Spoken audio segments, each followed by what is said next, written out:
Você escreveu perguntando se é possível um cristão entrar em depressão. Sim, qualquer pessoa pode entrar em depressão, tendo ou não conhecimento de Deus. Muitos santos de Deus do Antigo Testamento e do Novo Testamento são vistos em momentos de profunda depressão e desespero.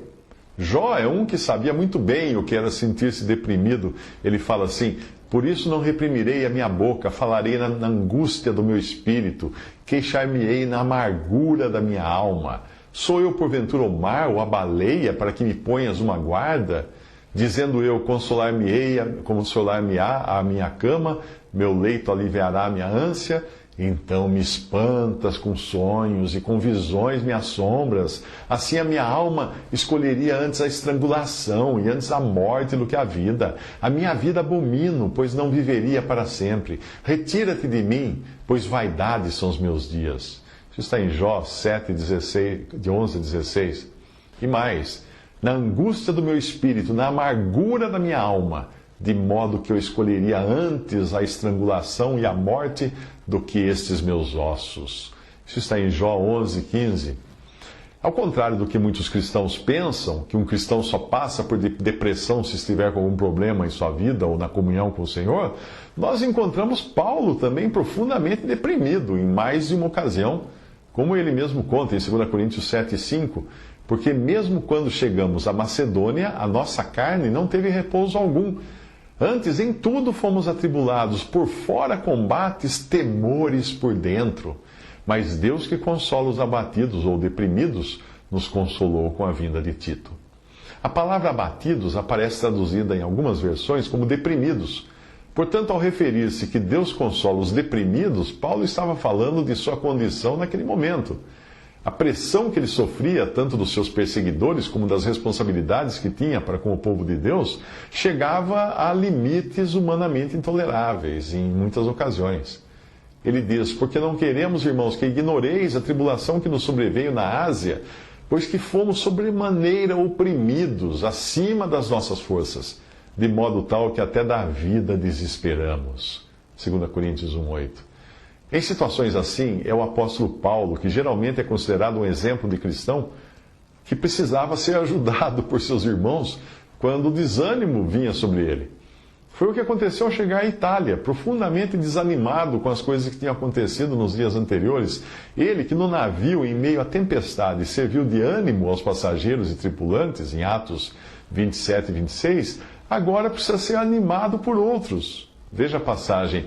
E de lá, ouvindo os irmãos novas de nós, nos saíram ao encontro à praça de Ápio e às Três Vendas, e Paulo, vendo-os, deu graças a Deus e tomou ânimo. Atos 28 e 15. E se pensarmos no que o Senhor sofreu nas horas que antecederam a cruz e também enquanto estava sendo pregado nela antes da sua morte, será que nós encontraremos alguém mais deprimido, mais desesperado da vida, mais desanimado?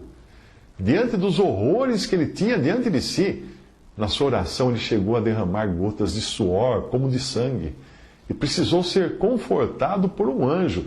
Veja como o salmista descreve os sentimentos do Senhor. Muitos salmos são proféticos e revelam os sentimentos do Messias. Veja isso no Salmo 37, 6 a 18.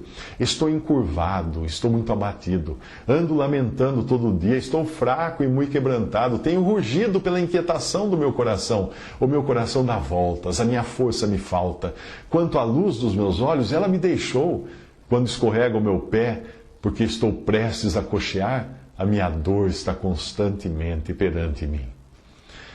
Se ao passar por uma depressão você se sente encurvado, abatido, fraco, quebrantado, inquieto, sem forças, em total escuridão, prestes a escorregar e a cair, então saiba que não está sozinho. O próprio Senhor Jesus já experimentou todos esses sentimentos, em uma escala, num grau muito maior do que o de qualquer ser humano. A única diferença foi que ele não tinha, como nós temos, o pecado agindo em si, ou a possibilidade de pecar, como nós temos. Mas ele prometeu não nos abandonar quando essas mesmas dificuldades nos sobreviessem. Vinde a mim, disse ele, todos os que estáis cansados e oprimidos, e eu vos aliviarei. Mateus 11, 28. O Senhor deu aos que creem nele o Espírito Santo, que o próprio Senhor chamou de Consolador. Ora, um Consolador só tem alguma utilidade para pessoas que estão desconsoladas, desanimadas e deprimidas. A quem um Consolador iria consolar se os cristãos fossem super-homens e super-mulheres vivendo acima de qualquer depressão, acima de qualquer desespero ou tristeza profunda? A depressão pode ser decorrente também de algum problema na nossa vida espiritual, algum pecado não confessado, falta de fé, negligência na oração e até influência de espíritos malignos. Mas antes que aqueles que gostam de rotular as pessoas com rapidez que Davi condenou o homem que tomou a única ovelha do pobre, né, em 2 Samuel 12, e no fim era o próprio Davi esse homem, saiba que também a depressão pode não vir dessas coisas. A depressão pode ser também circunstancial, por estarmos envolvidos em coisas que nem mesmo nós sabemos quais são. Isto é, pode não ser culpa nossa. Foi o que aconteceu com Daniel, no período em que ele passou por uma depressão profunda, que durou 3 semanas. Naqueles dias, eu, Daniel, estive triste por 3 semanas. Alimento desejável não comi, nem carne, nem vinho entraram na minha boca, nem me ungi com unguento, até que se cumpriram as 3 semanas. Daniel 10, de 2 a 3. Daniel vai descobrir depois que a razão daquela depressão dele era uma batalha espiritual que ocorria em função das suas orações. Ou seja, a depressão pode também ocorrer como consequência do que está passando no mundo invisível, seja por nossa falha, seja por nossa fidelidade. Existem, porém, outras formas de depressão que não têm origem espiritual, mas física.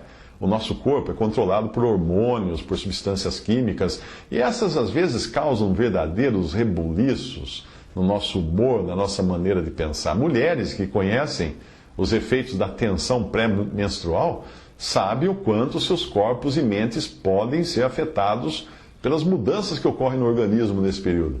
E os seus maridos, apesar de não passarem pela mesma depressão, sabem também as consequências disso.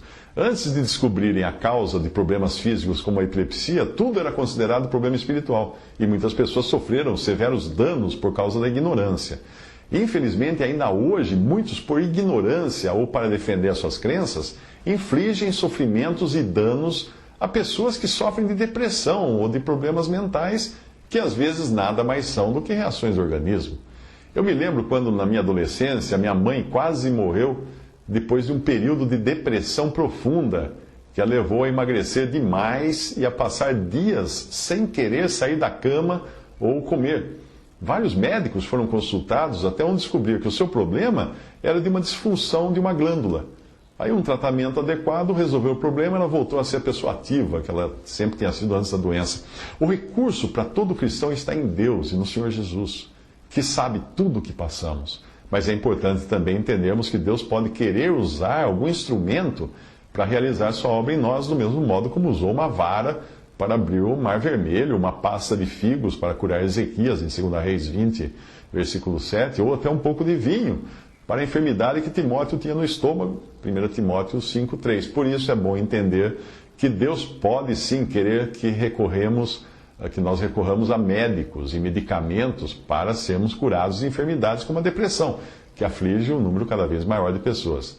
Mas do mesmo modo como a vara que Moisés usou, ou a pasta de figos de Ezequias, não poderia fazer nada por si só, assim o cristão deve estar ciente de que aquele que às vezes permite que passemos por situações de depressão, como Jó e Paulo passaram, ele só permite isso porque tem um propósito de bem na nossa vida. Esse propósito talvez não esteja muito claro na hora do problema, mas certamente um dia ficará claro, e aí nós veremos que a sua vontade foi sempre a melhor para nós. Os santos de Deus da antiguidade recorreram àquele que podia tirá-los daquela depressão e foram atendidos. E nós temos o mesmo Senhor a quem recorrer.